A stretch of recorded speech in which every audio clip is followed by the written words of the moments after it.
Olá, amigos e amigas. Estamos aqui novamente produzindo mais um vídeo de formação cristã, católica e também de assuntos importantes para a nossa vida cristã. E hoje nós vamos iniciar uma série de formações.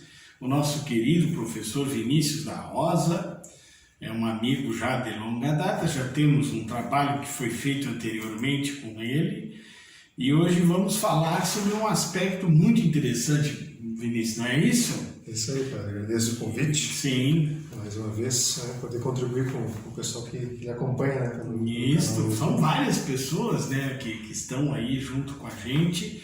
E hoje nós temos um assunto em relação ao homem moderno. Como é que tu pensou aí, Vinícius? A gente vai conversando, né? Então a gente se propõe, né, a conversar, a refletir Sim. sobre a felicidade do homem, né, e a contemplação.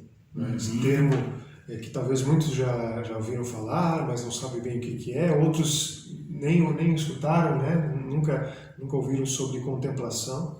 A gente queria linkar essas duas coisas, felicidade e contemplação. Né? E nessa primeira parte, falar sobre o que eu chamei do drama do homem contemporâneo e do homem moderno. Né? E procurar um remédio para esse drama, um remédio para essa doença, para esse vírus, né? A gente está tão em voga. Dentro desse problema da epidemia. Então, mas o vírus que eu falo, desse drama, é mais profundo, né? Ele tem raízes na alma do ser humano.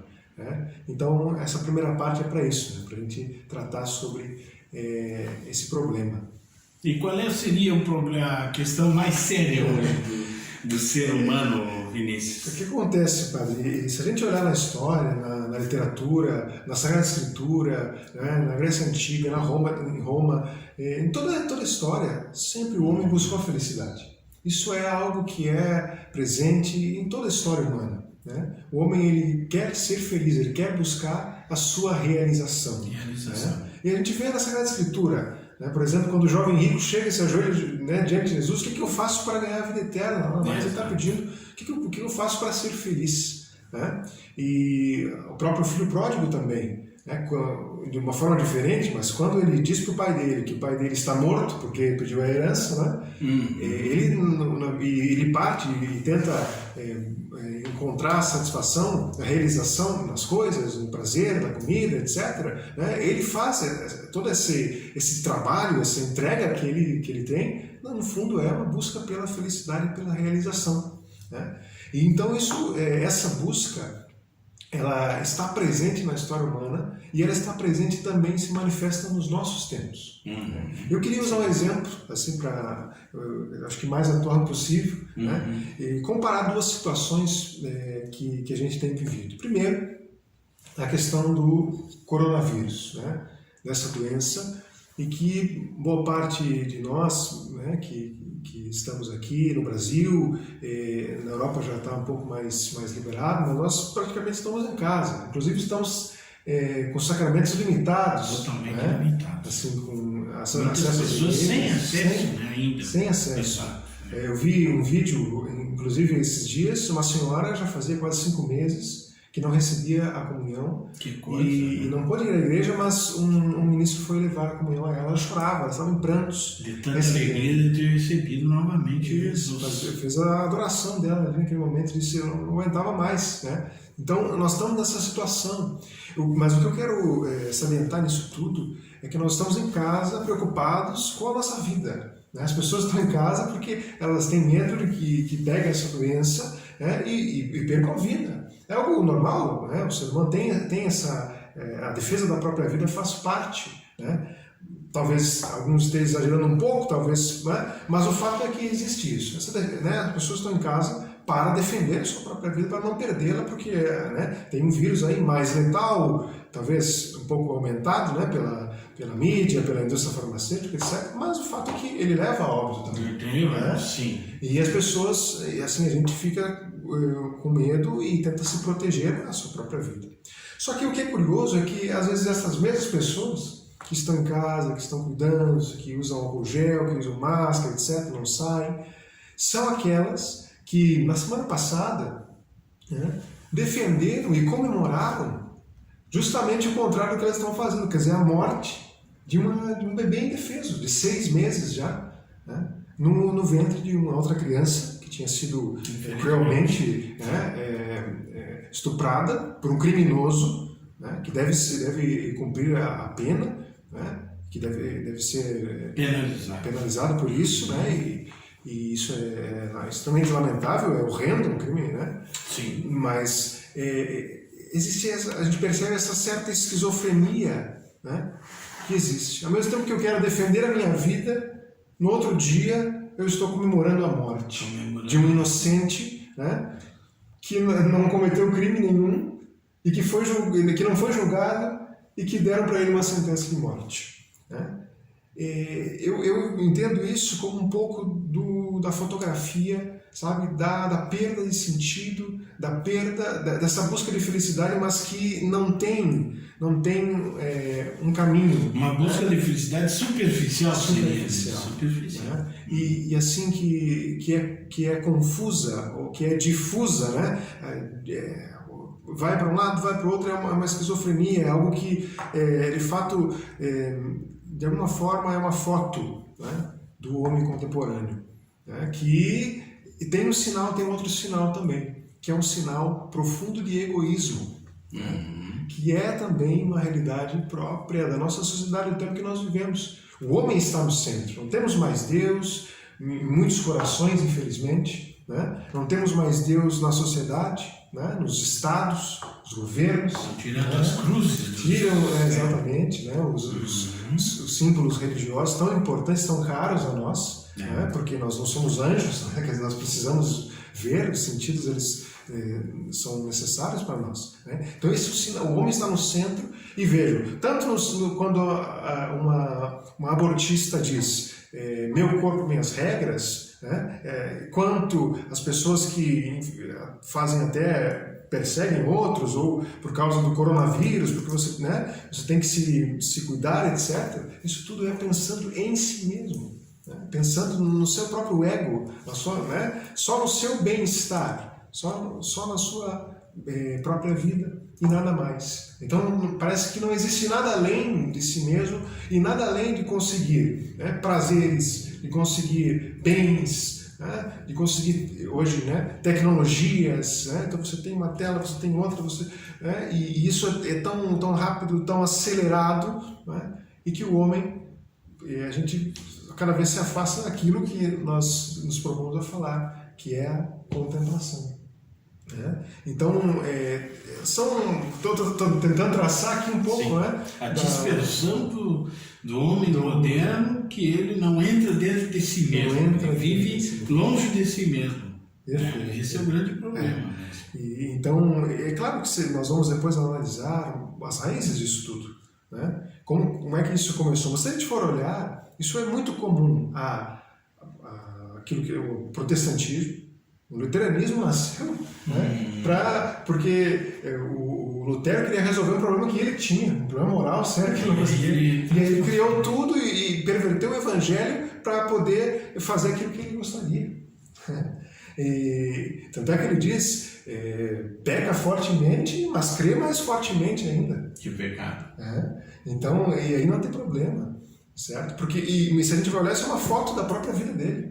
A própria vida pessoal dele, a biografia dele. Tentou resolver um problema colocando os outros no problema. Os outros, e é uma ideologia, né? Se a gente for ver o cartesianismo, ele é centrado em si. Depois a filosofia moderna com Kant, né? Ou se não, com a ciência moderna, né?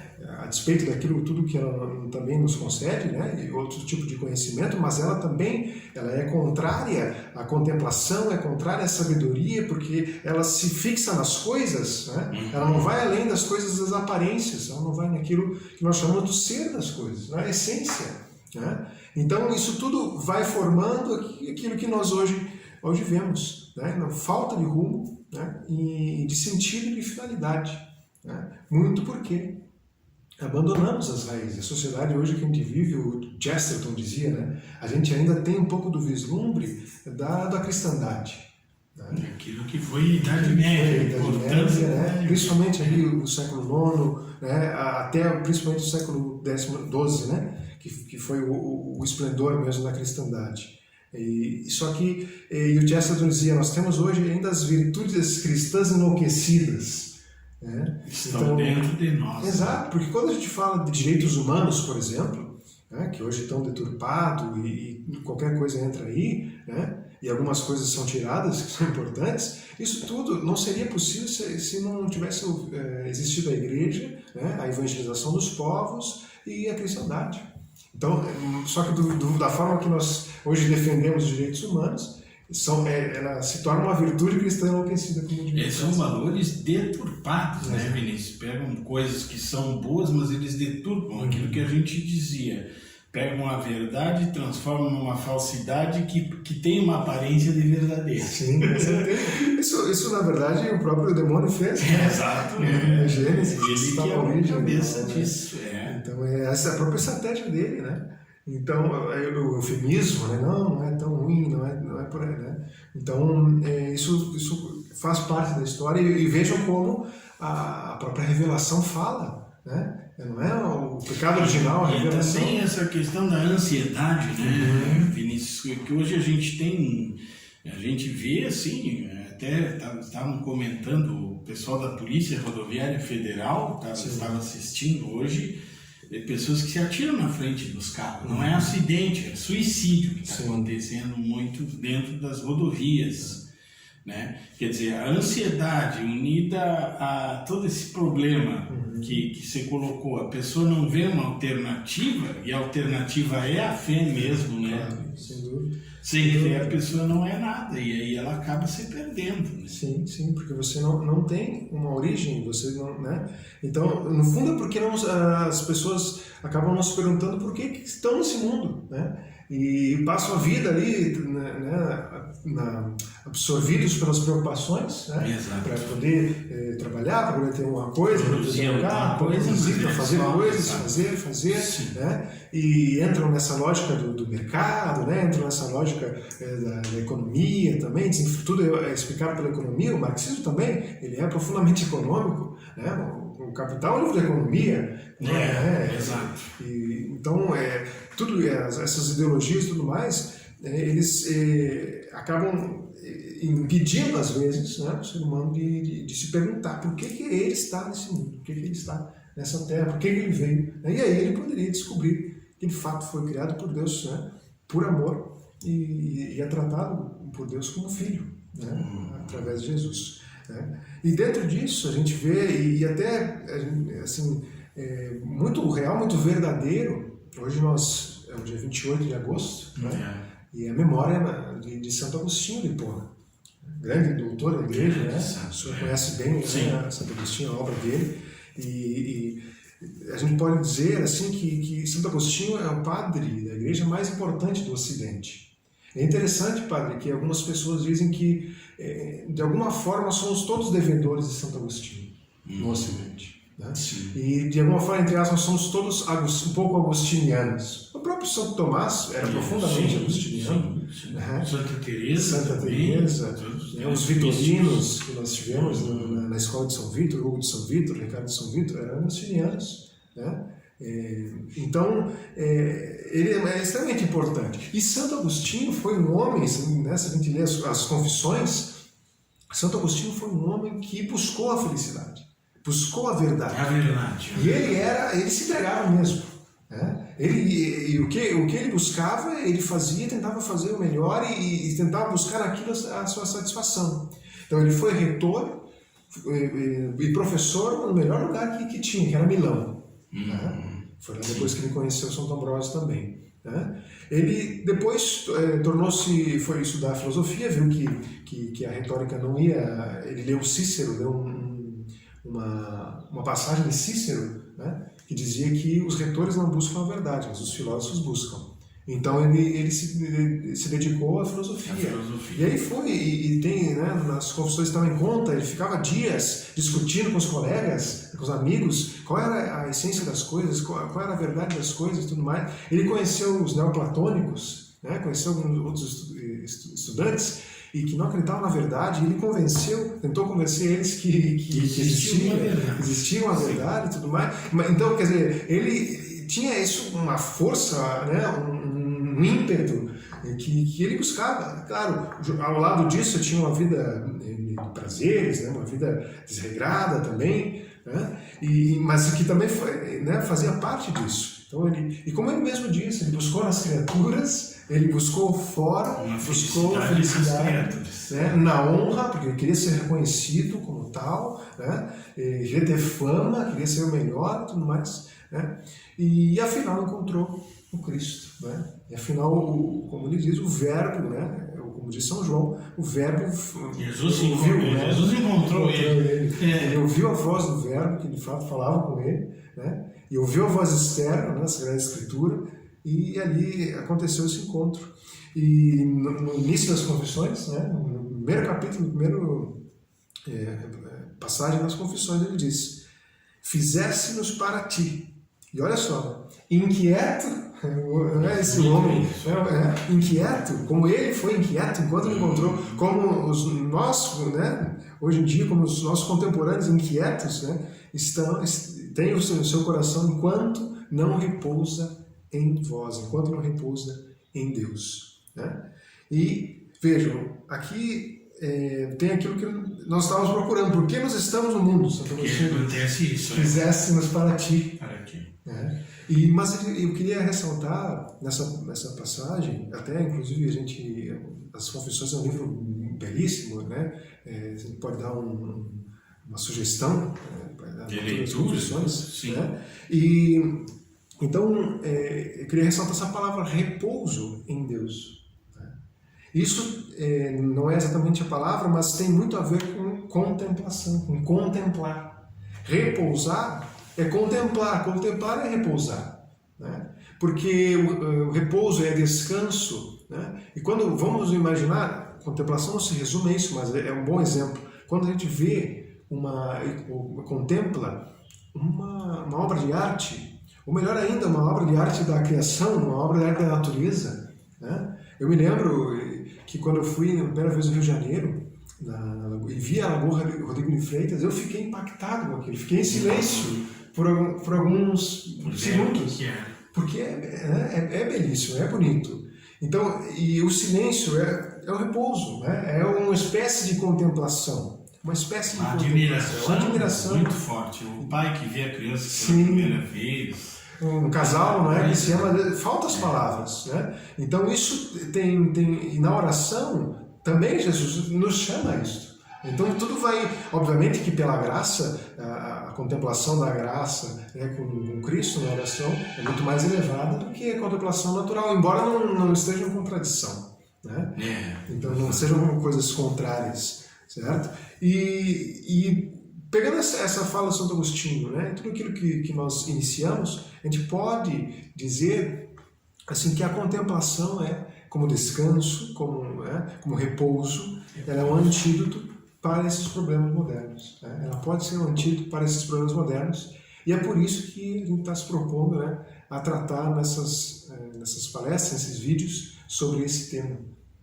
A justificativa por que a necessidade desse assunto, né? Então, a partir daqui, a gente gostaria de desenvolver, né, esse conceito, né, essa concepção de contemplação. Primeiro, uma forma, vamos chamar assim, natural, que é dentro da tradição filosófica que nós conhecemos, que também nós somos devedores, né? Sim. Que é a tradição da Grécia Antiga, né, principalmente. Depois da encarnação do Verbo, do surgimento da Igreja, né, da evangelização, nós temos a contemplação cristã, né, a contemplação cristã.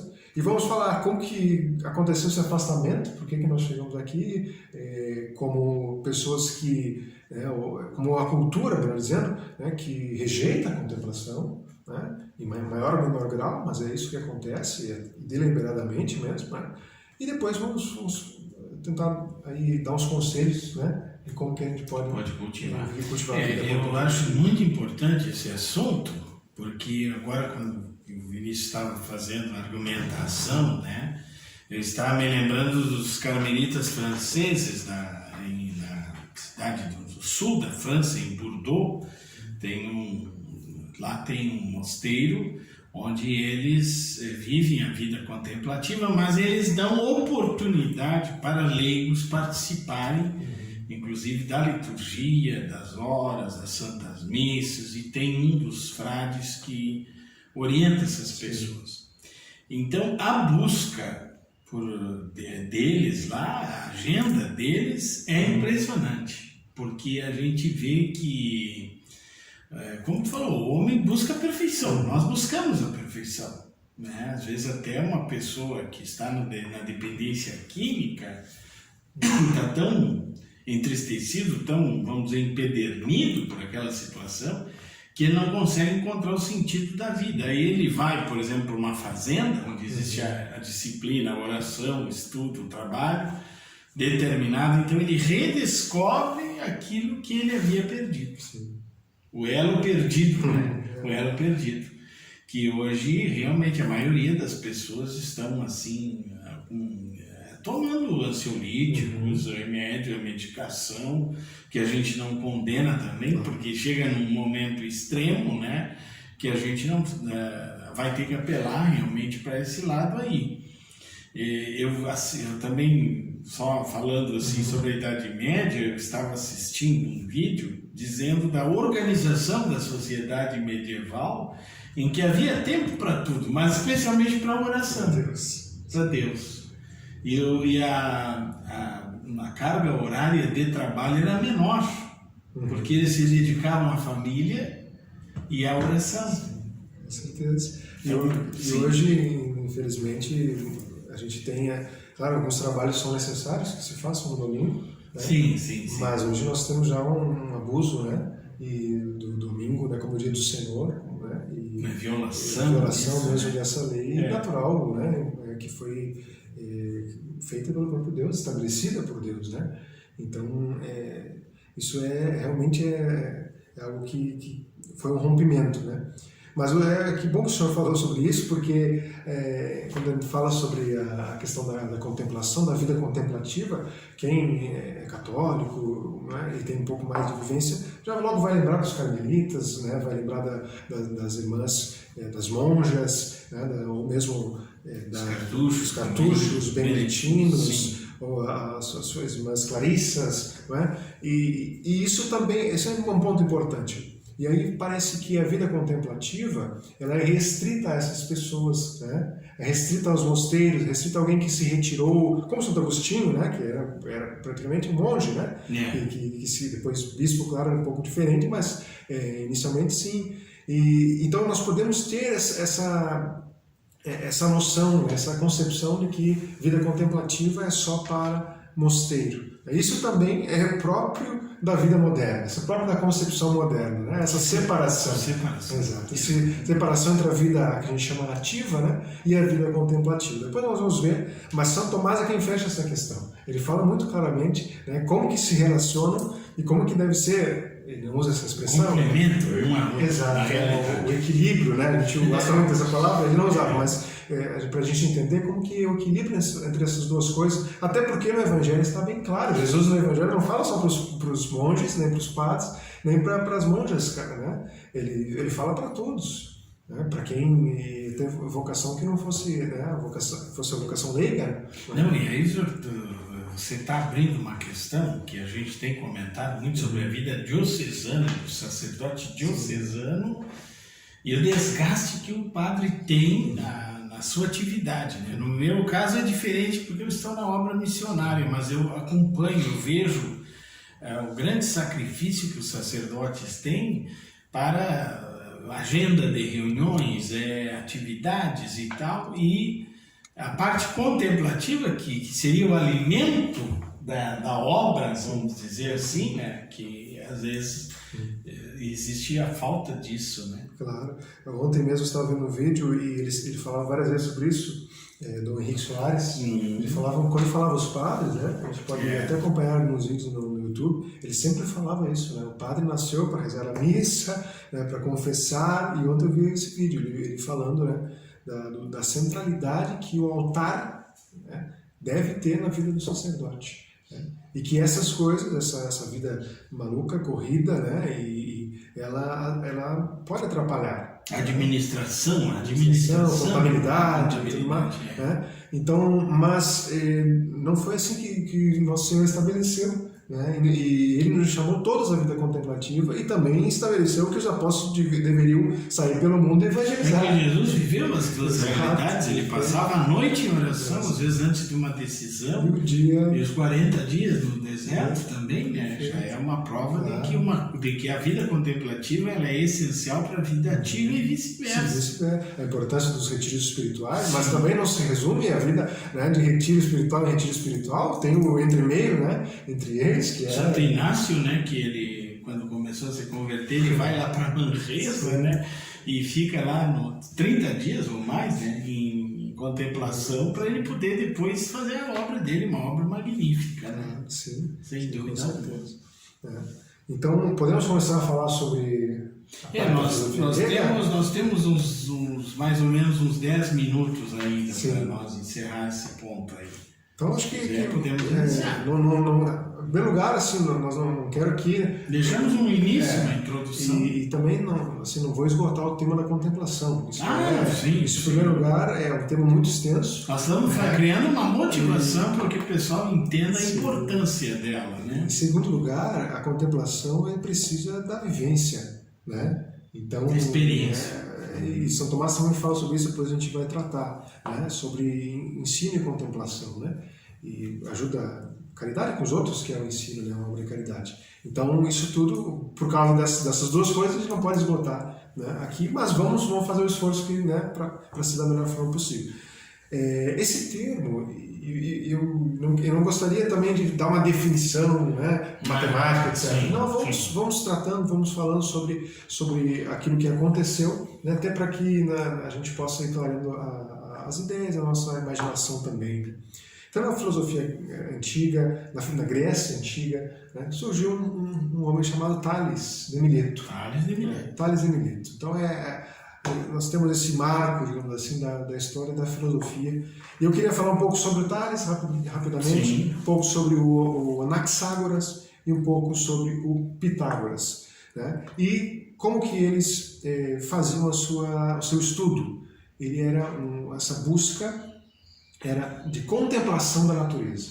Então chamava a atenção deles as coisas da natureza, principalmente o céu, né? Então o Sol, as estrelas, né? Os outros planetas que se podia ver, chamava a atenção deles e eles se admiravam com isso, né? E eles queriam entender qual era o princípio dessas coisas, porque se você vê o céu, se você vê o Sol que se põe, que nasce e que se põe, se você vê o ciclo da água, se a gente analisa o corpo humano, existe um sentido, existe uma finalidade.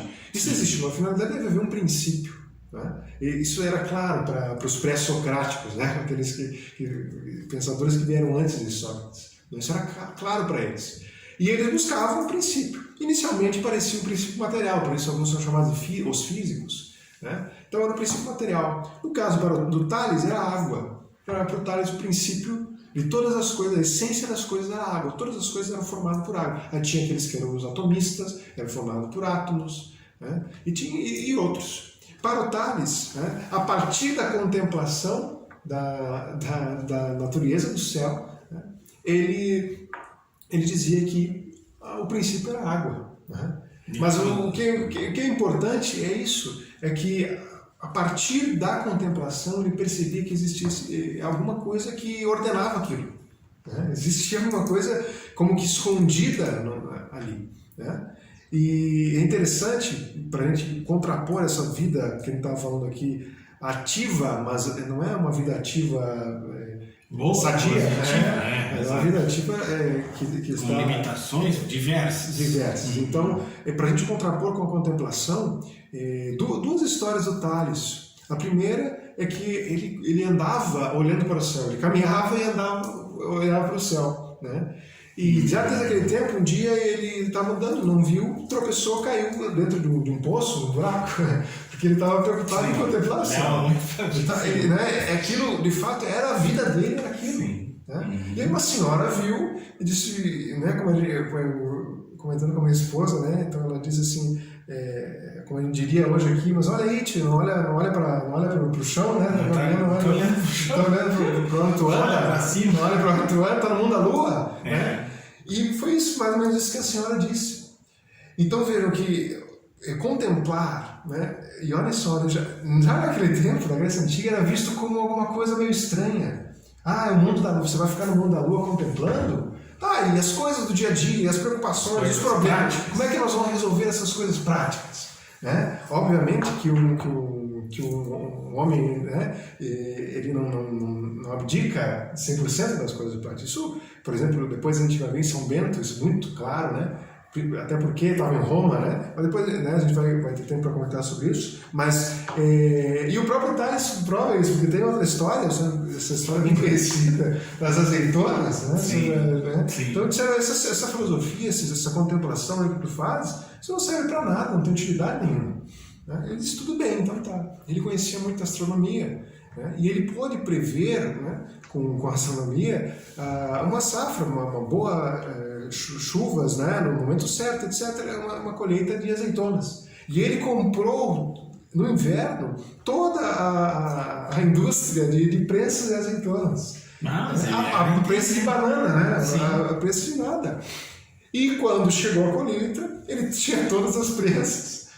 Ele colheu azeitona e fez aqui, e todo mundo estava atrás, e aí o preço foi lá em cima. Né? E ele disse, olha, vejam, não serve para nada, então, a filosofia.